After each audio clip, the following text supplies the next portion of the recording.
Bonjour à tous et bienvenue sur Auteur en live. Aujourd'hui, nous allons écouter Coralie qui va nous parler de son livre Traqueuse d'abandon. Et du coup, je te laisse te présenter.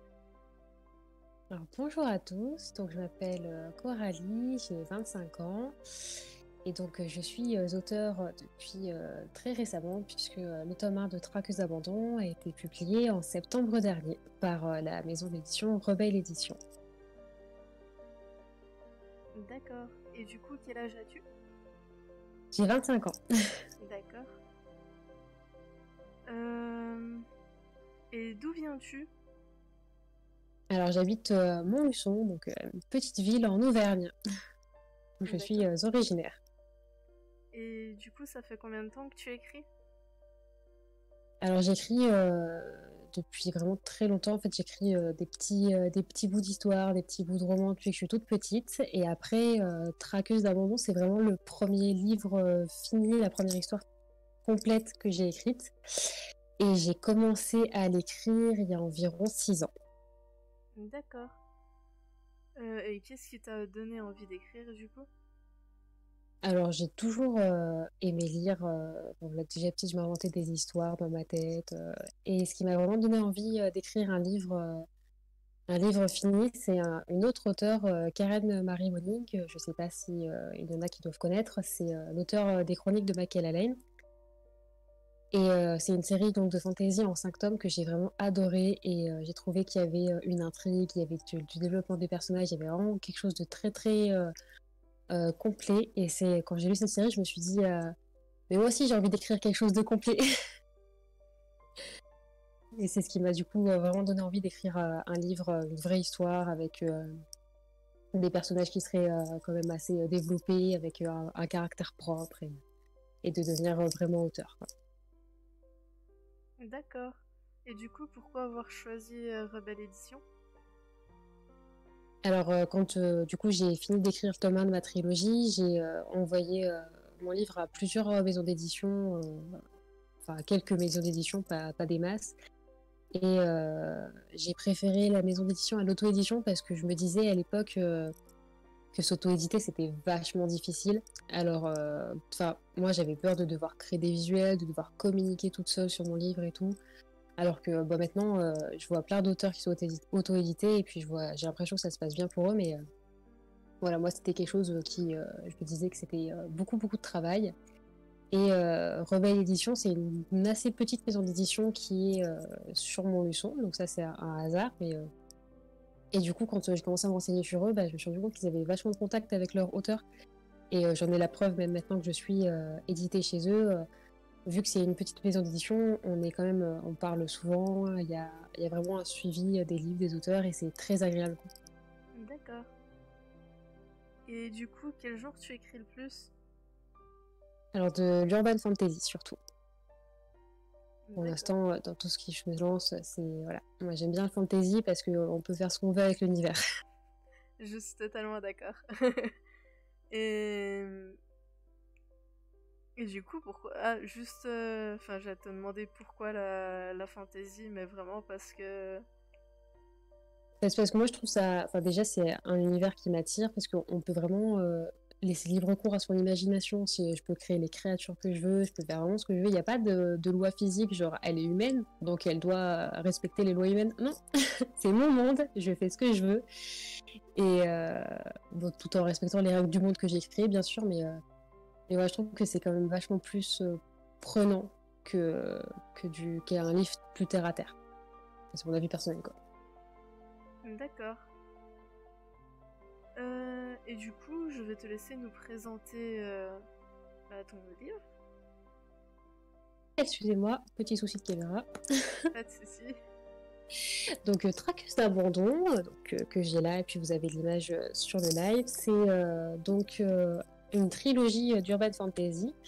Donc, le premier tome est sorti en septembre 2020. Et donc, dans ce livre, on va suivre l'histoire d'une jeune femme qui s'appelle Eden, qui est donc, comme le titre l'indique, une traqueuse d'abandon. Et traqueur ou traqueuse d'abandon, ça correspond dans son monde à des soldats, en fait. C'est une unité militaire. Et donc Eden, le personnage principal, va chercher à renverser le pouvoir en place, en fait, puisqu'il y a une tyrannie sur le monde, et donc va chercher à se rebeller contre ça. Et pour réussir cette mission, entre guillemets, qu'elle se donne, elle va partir à la recherche de parchemins du pouvoir, qui sont des objets magiques dont elle a entendu des légendes, et qui sont censés donner un grand pouvoir à la personne qui réussit à les réunir. Donc voilà, sur la base d'une prophétie, elle va se lancer dans cette quête donc de pouvoir, de magie. Pour ça, elle va donc devoir s'associer à des créatures surnaturelles. Elle est humaine, même si, comme c'est un soldat, voilà, c'est pas une humaine. Elle a des bonnes capacités, on va dire. Mais elle va devoir du coup s'associer à des créatures surnaturelles qui lui sont complètement étrangères, qui n'ont pas la même façon de réfléchir qu'elle, et ça va être un petit peu compliqué, elle va rencontrer beaucoup d'obstacles, mais voilà, elle s'en sort toujours plus ou moins bien. Donc voilà, une série en 3 tomes. Donc le deuxième tome sort en septembre 2021 et le dernier tome en septembre 2022. D'accord. Et du coup, du coup, tu as en projet pour 2021, c'est la sortie du tome 2. Est-ce que Oui. tu as d'autres projets à côté ou... Alors, je suis en train de travailler sur un nouveau roman de fantasy pure, mais voilà, pour l'instant, donc il n'y aurait pas du tout de rapport avec l'univers de Traqueuse d'abandon, mais c'est un projet à long terme qui ne serait pas pour tout de suite, pour l'instant. Ok. Et est-ce que tu as des conseils à donner aux personnes qui souhaitent se lancer?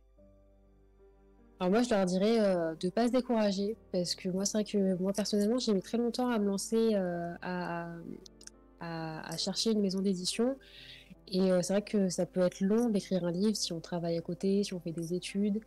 Et c'est pas toujours facile de suivre son fil conducteur. Il y a des fois, on peut décrocher. Et voilà, donc le conseil, ça serait de vraiment pas se décourager. Je pense que quand on aime ce qu'on fait, de toute façon, on arrive toujours à faire quelque chose de bien. Et ça peut pas plaire à tout le monde, forcément, mais il y aura toujours un public intéressé. D'accord. Alors du coup, là, on va répondre aux questions du chat. Ah non, pardon. Avant, on va répondre aux questions surprises. Alors du coup, la première question, c'est ton métier de rêve quand tu étais jeune, c'était quoi? Alors quand j'étais jeune, je voulais devenir vétérinaire, donc pas du tout en rapport ni avec le monde de l'auteur, ni avec ce que je fais actuellement. Et du coup, qu'est-ce que tu fais actuellement? Parce que du coup, je suis assistante commerciale, donc c'est pas du tout dans le monde de la littérature. Deuxième question, l'endroit où tu te sens le mieux? L'endroit où je me sens le mieux pour écrire ou En général. en général? Alors l'endroit où je me sens le mieux en général. Ah, j'ai envie de dire dans mon lit, on est bien dans son lit, il fait chaud. C'est sûr. Alors ta destination idéale pour partir en voyage, c'est quoi? Alors, c'est une question difficile. Surtout en cette période de Covid. Ouais. Là, c'est une question très difficile, mais je vais dire quand même un endroit avec une belle plage, parce que j'adore vraiment, moi, j'aime beaucoup la chaleur, j'aime quand l'eau elle est à bonne température, qu'on peut se baigner, que c'est agréable, donc je vais dire une belle plage avec un sable bien blanc et une eau bien bleue. D'accord. Quel est le meilleur cadeau que tu aies jamais reçu? Ah, ça c'est facile, c'était un séjour à Disneyland. Je suis une fan incontournable de Disney. Et du coup, voilà, c'était pour l'anniversaire. J'ai eu un séjour surprise à Disney, c'était génial. Et du coup, un film qui te fait pleurer à chaque fois? Un film qui me fait pleurer à chaque fois, Nos étoiles contraires. D'accord. Parce qu'il est trop triste, je trouve. Et du coup, maintenant, nous allons vraiment répondre aux questions du chat. Donc, dans le chat, si vous voulez poser des questions, c'est le moment. Et si en attendant qu'ils posent leurs questions, t'as quelque chose à dire, Alors, si vous aimez la fantasy, vous pouvez tester Traqueuse d'abandon. C'est plutôt destiné aux jeunes adultes et aux adultes qu'aux adolescents. Enfin, quand je dis adolescents, c'est voilà, la tranche 14-16 ans, on va dire. Ça peut être un petit peu violent s'ils n'ont pas l'habitude, parce qu'il y a quand même pas mal de scènes de combat, il y a pas mal de scènes d'action. Et voilà, donc c'est aussi pour le public un peu jeune, s'ils n'ont pas l'habitude de lire des livres comme ça peut être un petit peu décalant, on va dire. Mais voilà, donc c'est un... passe pas mal de choses. Après, bon, ça fait bizarre de parler de tout livre comme ça, mais voilà, il y a quand même pas mal de scènes d'action. Donc, si vous aimez ça, ça peut aussi vous plaire. Après, il est disponible en Kindle et en format papier. Donc, le Kindle, c'est aussi un moyen pour ceux qui ont moins de budget, si vous avez envie d'essayer. Sur le site de Rebelle Édition, je crois que vous avez aussi, vous pouvez choisir pour plein de livres d'avoir un extrait, ça doit être genre les 10 premières pages ou le premier chapitre, un truc comme ça. Donc pour tous les livres de Rebelle, c'est sympa, parce que comme ça, si vous avez envie de tester un livre, vous n'êtes pas sûr, vous pouvez commencer, voir si le style de l'auteur vous plaît déjà. Oui. Alors du coup, bonjour à Joyeux Bookland et à Foxit. Et du coup, Foxit te pose la question, quelle est ta plus grande source d'inspiration?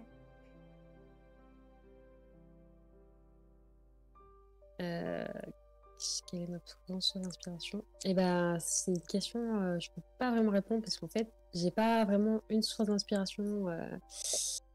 Ouais, si quand même, il y a la musique. Je sais que quand j'écris, moi, à chaque fois, j'ai besoin d'écouter de la musique pour me mettre dans l'ambiance de la scène. Si c'est une scène plus romantique, plus action, je vais adapter ma musique à ça. Ça m'aide beaucoup à écrire.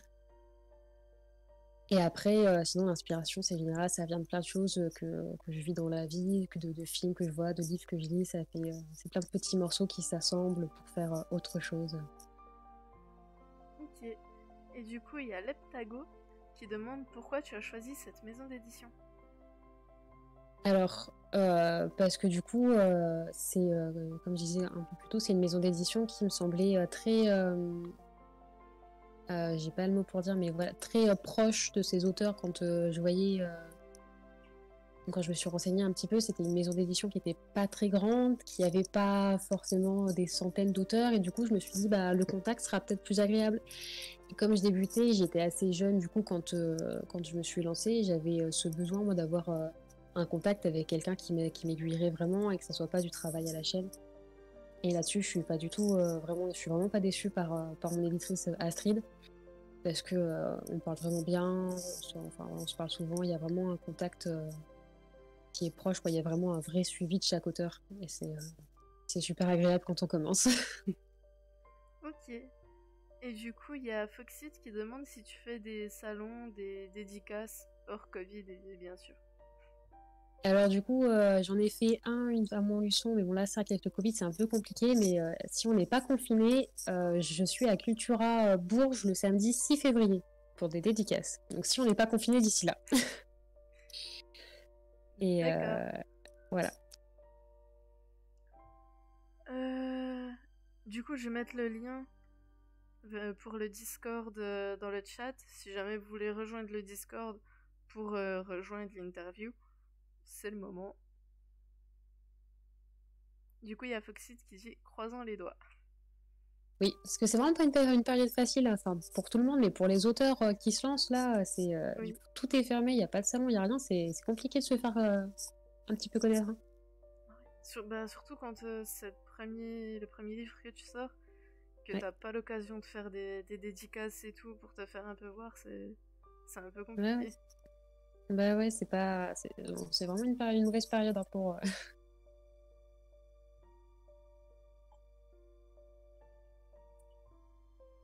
Et sinon, si vous avez d'autres questions directement dans le chat, ça marche aussi.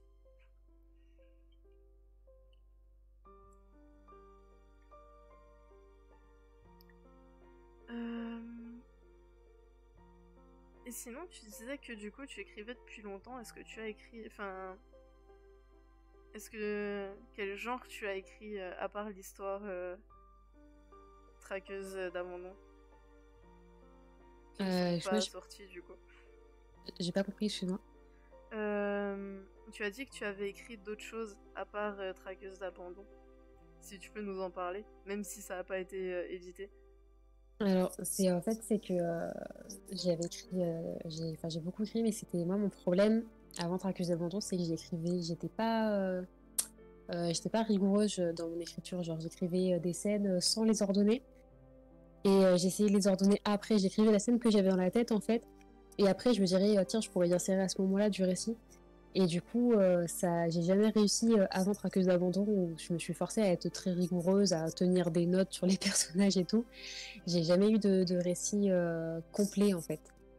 Donc c'était D'accord. toujours dans un monde un petit peu fantasy magique, parce que voilà, moi, c'est quelque chose qui me plaît beaucoup, qui m'a toujours attirée. Mais voilà, Traqueuse d'abandon, c'est vraiment le premier livre, la première histoire finie. D'accord. Et sinon, niveau lecture, est-ce que tu lis beaucoup? C'est quoi ton livre préféré? Alors, je lis énormément. Mon livre préféré, je vais revenir du coup sur les chroniques de Machiavel de Karen Marie Moning. Après, il y en a beaucoup qui sont bien en ce moment. Je suis en train de lire La Reine courtisane de Anatrice. Je ne sais pas si vous connaissez cet auteur, c'est à côté, donc voilà. C'est une auteure que j'aime beaucoup aussi. Je l'ai découvert il n'y a pas très longtemps avec la trilogie des Myrina Holmes. Je parle à quelqu'un. Et Absolument pas. c'est vraiment mon auteur coup de cœur du moment. D'accord. Il ne semble plus y avoir de questions dans le chat. Du coup, si tu as quelque chose à rajouter ou si tu veux qu'on finisse là, c'est comme tu le sens. Et écoutez, si vous avez des questions, du coup, quelqu'un qui regarde le live, moi, donc, je suis sur Instagram, donc CS Angéline, et puis voilà. Sinon, merci beaucoup à Auteur en Live d'avoir fait tout ça. C'est vraiment super, surtout en cette période de Covid, justement, où, comme on disait, on peut rien faire pour se faire connaître. Donc merci beaucoup pour l'opportunité de cette petite interview, et puis merci à tous ceux qui ont regardé. Alors du coup, pour ceux qui veulent acheter le livre Traqueuse d'abandon, c'est dans la description, que ce soit sur Twitch jusqu'à la prochaine interview ou sur YouTube directement dans la description aussi. Ah. Merci à LMDS, le marchand de sable, de nous avoir suivis. Et du coup, sinon, vous avez toutes les infos dans la description. Il y aura les contacts de Coralie aussi dans la description. Et voilà. Au revoir. Au revoir, merci à tous.